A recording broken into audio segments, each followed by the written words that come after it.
That's a whole like genre of stories I can tell you, but I'm not going to go there. So I wanted to, my mother was, did a lot of, she was a performer, she was a storyteller, and she would come and go to schools and do storytelling at schools, and she did a lot of community theater, but never really made any money doing that. So I never considered it as a viable career option. And then I went to college, and I was planning to go into politics. And that was my vision for my future.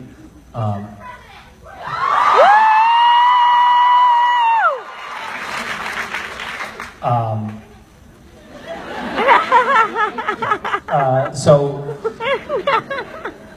don't get me started on the president thing. I can't take it anymore right now. I'm like losing sleep.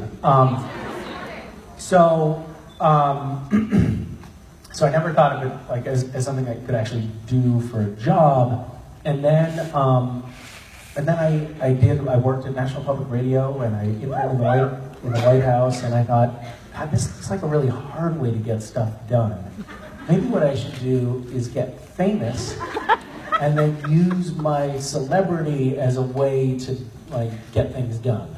And so, really, like this is the thinking that I had, which is obviously the machinations of a crazy person. Like that is not a sane career path to chart for yourself.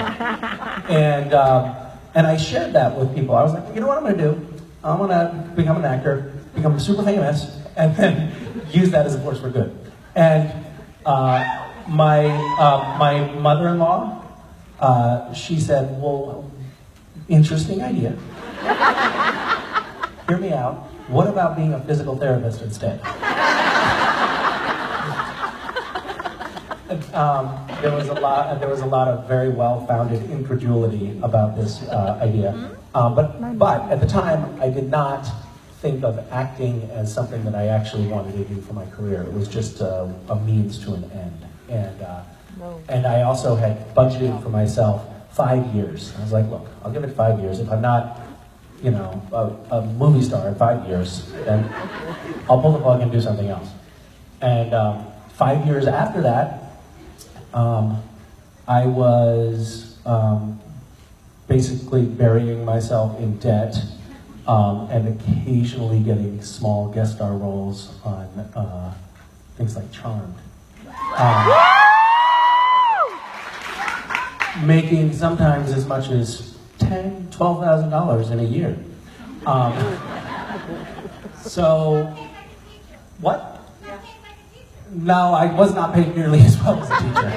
Teachers were, at that point, I considered teachers, rich, snobby people.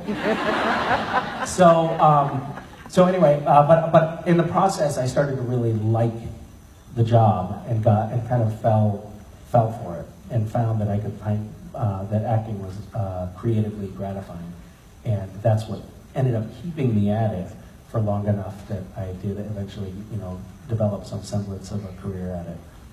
But I came to it for really weird reasons, and then I stuck with it because I actually enjoyed the work. That's my life story.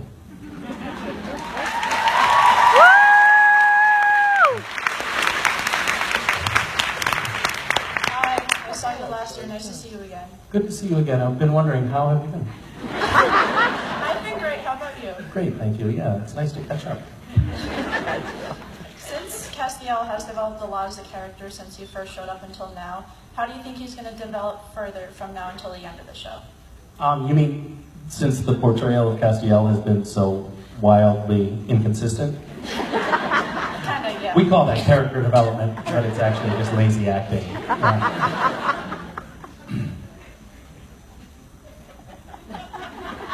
That just reminded me, I literally last night I had a dream about that. I was like, wait a minute, you're all over the map with this character. What are you doing? Castiel is not supposed to be crazy right now. That's so funny, because I don't really dream about Castiel very often, but it reminded me.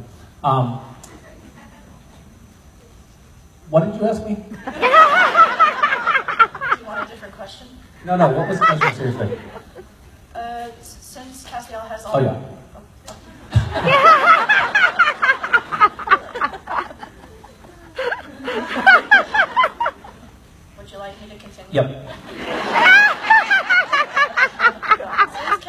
he's already made a lot of character development from when he showed up until now. How do you think he's going to develop further from now until the end of the show? Oh, you mean between now and 2040?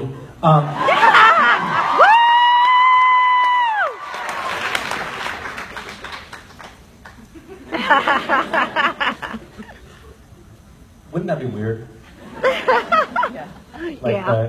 those of you, the 16-year-olds in the audience will be coming up and they'll be like, Misha, this is my granddaughter. I remember the first time I met you, I was just 16 years old.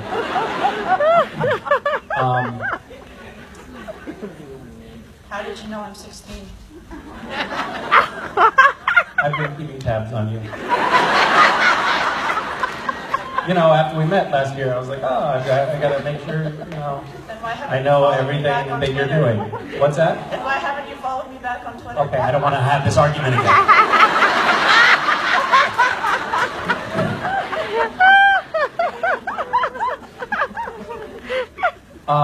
I think that it is constantly shifting sands. I mean, it's actually, I think, probably a very interesting exercise for the writers, and it's interesting for us as actors too, because things happen. The character is changed by the events that unfold in the story, and then we all have to just work with that. And there's so many variables that go into it that we can't predict where it's going to go. You know, How would you like a writer will write something like, you know, Metatron has just downloaded for Castiel all pop cultural references. Like in that moment, that character is actually changed radically, and now will walk around and, you know, name himself Agent Beyonce.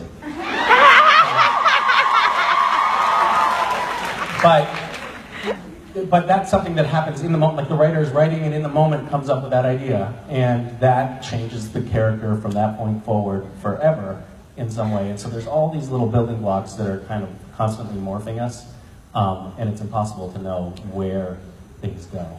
How would you like him to go?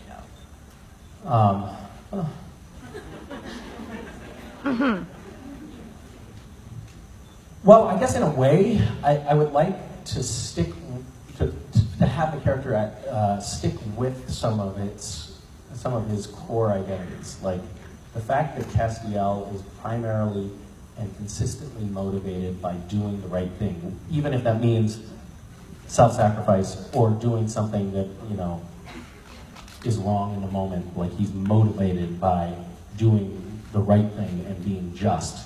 And I guess as the character morphs, I hope that he retains that quality, and that core element of him doesn't somehow get lost. So I guess what I'm saying is I don't want to deter it at all.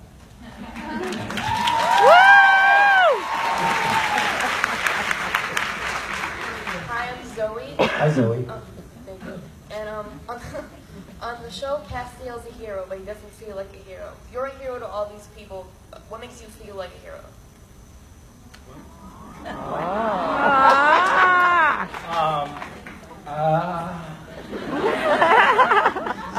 Super awkward question. What was the part? What you're asking me? What makes me feel like a hero?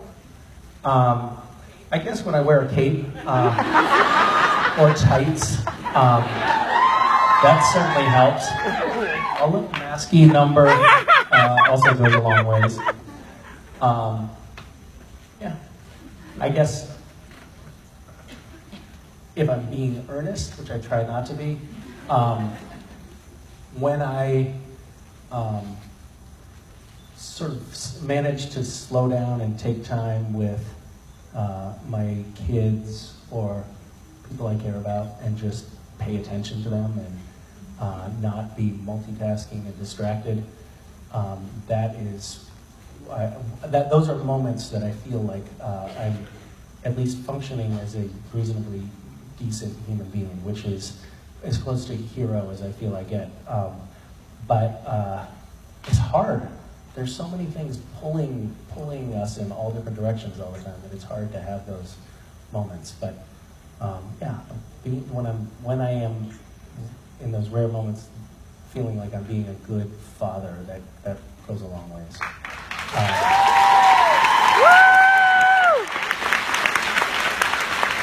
it's so, I mean, a lot of you are still children, so this doesn't resonate with you.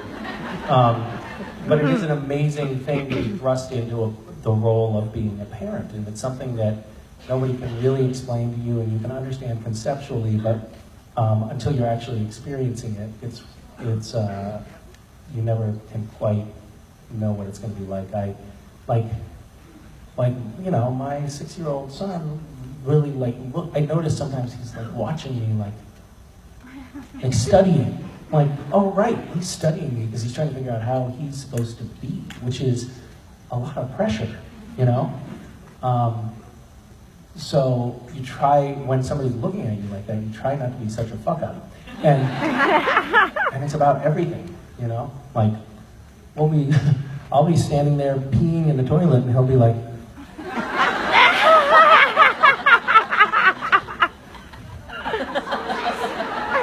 You know, like, he's trying to do that the way I do it, you know, which is, I mean, I can say I have mastered that. So, short answer to your question is when I'm urinating. Hi. Hi, Misha. My name is Nita. Hi, Nita. So my question for you is, if Castiel was affected by a djinn, what would his hallucination be? Like, what is the thing that Castiel wants the most?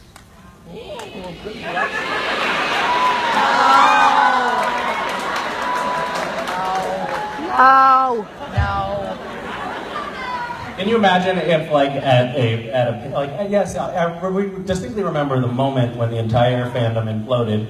It was the convention 2016 in New Jersey when Misha said that Castiel was fantasizing about D. No. Now that will be taken out of context, and mistakes were made. Well, I didn't really mean it much in a shipper sense. I just meant, like, lifestyle. Well, like, what is you it? sure teed it up.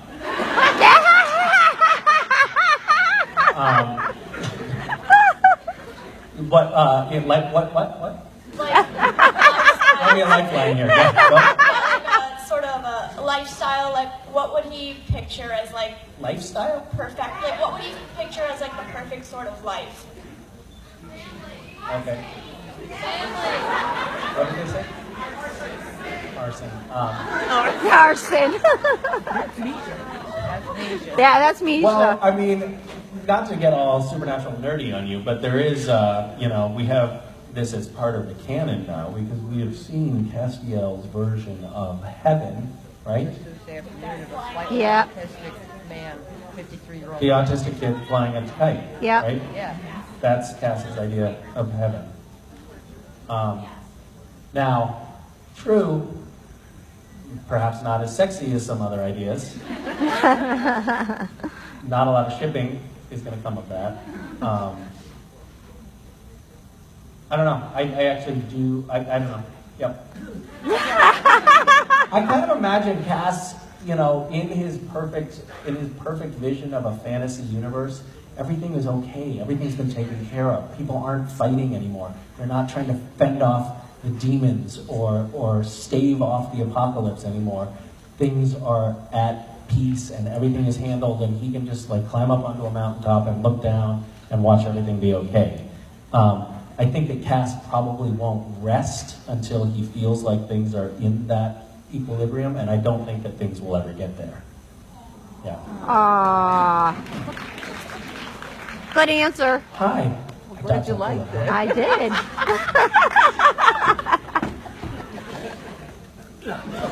You could have come to me a little bit more. I'm the one that said that. Here. Oh. Hi. I'm the one that said that. I don't care.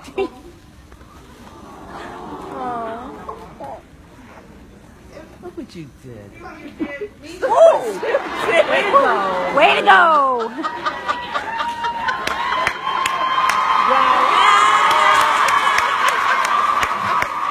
Oh my gosh, she's gonna pass out. Is it this strange man standing next to you that's making you nervous? Come on. How are you? Hi. If there was any, Does it make you less nervous to have me standing really close to you? I don't know. Probably not. Is there anything that happened in the show that you wish you could have like changed or to wish that didn't happen, like in the script? Sorry. Sorry. So cute.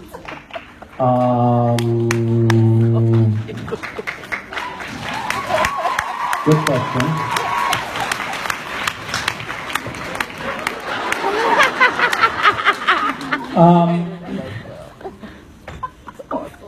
I think that there have been times, you know, we all get emotionally invested in different characters on the show. And we wish that they would, you know, not leave or not die or whatever. Certainly there are characters like whatever, like the trickster or something that's expendable and nobody.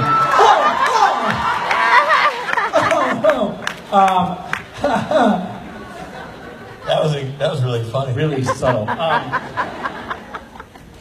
Chuck, the trickster. We wish that they were on constantly.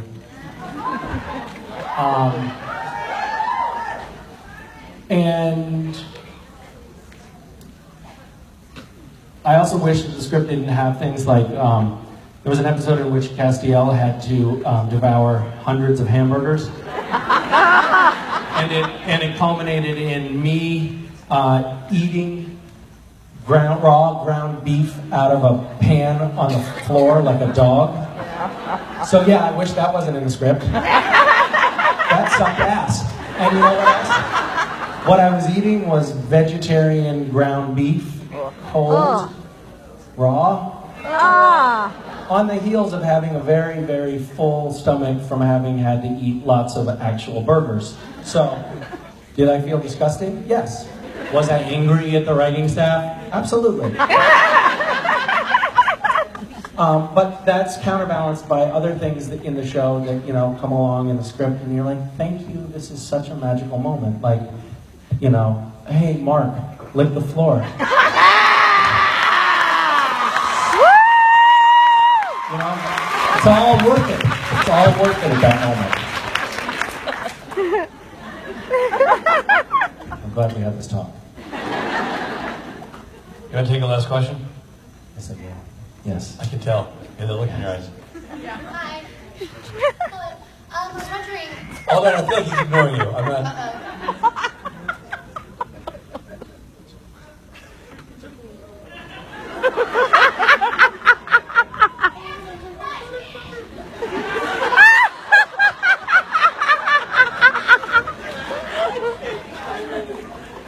Gotcha. I was pranked by these fuckers. And it was so, like, that was a long thing. I got you, dude. Dude, unbelievable. And all day. Took me until very recently. And by the way, easiest get of all time. I have one quick text, and you're like, huh? And that was it. He'll explain later. No, I won't. So, hi. I was wondering what your audition experience was like when you auditioned the cast. Audition experience when I auditioned for cast? Yes. It was weird. Somebody's alarm is going off on their iPhone, by the way. It's time for you to go to photo ops. Oh, shit. Yep.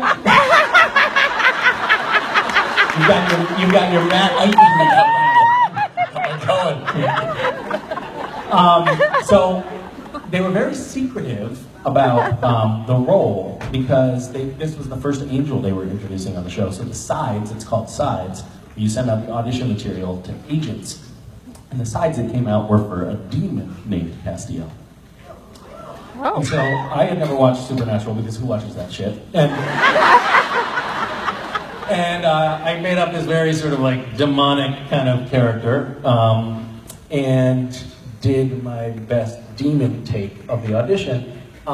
There's a casting director, Robert Ulrich, who was in the room as well as Eric Kripke. Robert has been a great champion of mine for a long time, and he's always brings me in for stuff. And he has this great tactic, which I've never shared with anyone, but it's so great, and he's done this for me several times, where if I fuck up a take in an audition, Robert will go, right toward the end of the take, when he can see, and I know he's doing this, he can tell, like, Misha, come on, you can do better than this.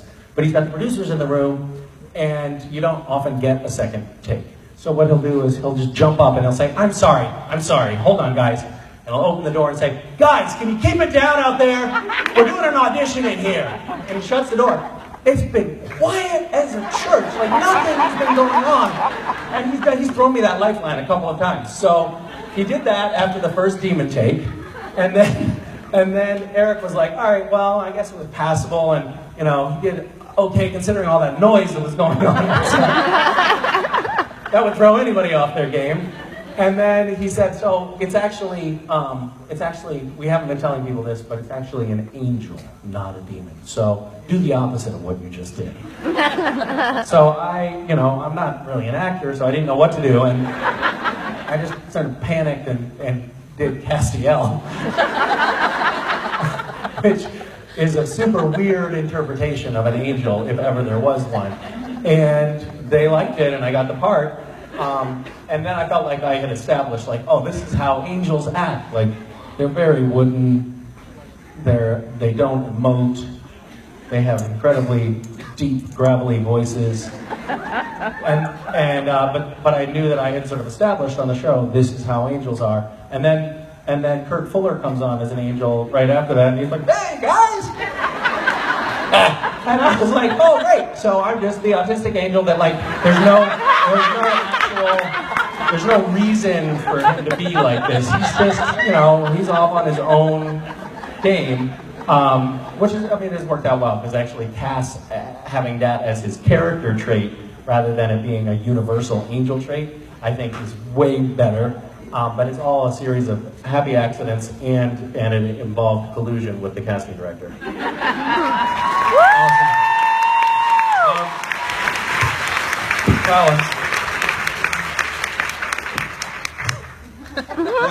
You're embarrassed by what happened, but also somewhere deep inside, you're proud of me. Oh, I'm proud of you. Because you're a tough nut to crack, dude. You got a lot of people involved in that, too. I did, it took a village. Oh, come on! Okay, all right, you guys want to hear what it is? Yes! No. Oh, come on! Please? Are you, No, we actually can't tell you. Soon? No, it makes us all look bad, and we're not going to tell you. You know who really makes you bad. What? You. Too late! That's really me. Listen, what it was isn't important. What's important is I lured Misha into a trap and trapped him. What's the trap? And needled him like a stuck Nice pig. try. Nice try. You know what? This does not feel like a safe environment. New Jersey, how was it? Awesome! Ladies and gentlemen, Misha Collins! Let me stand into the fire. Let me stand into the fire. Let me stand into the fire. Now let me stand into the fire.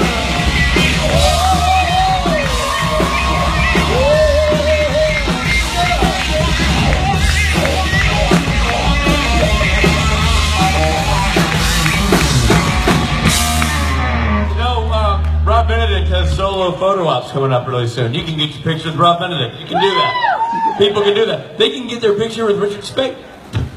They can do that. But what they didn't know they can do is they can get their picture with Rob Benedict and Richard Speight. We're doing that tonight. The little Kings of Con photo op.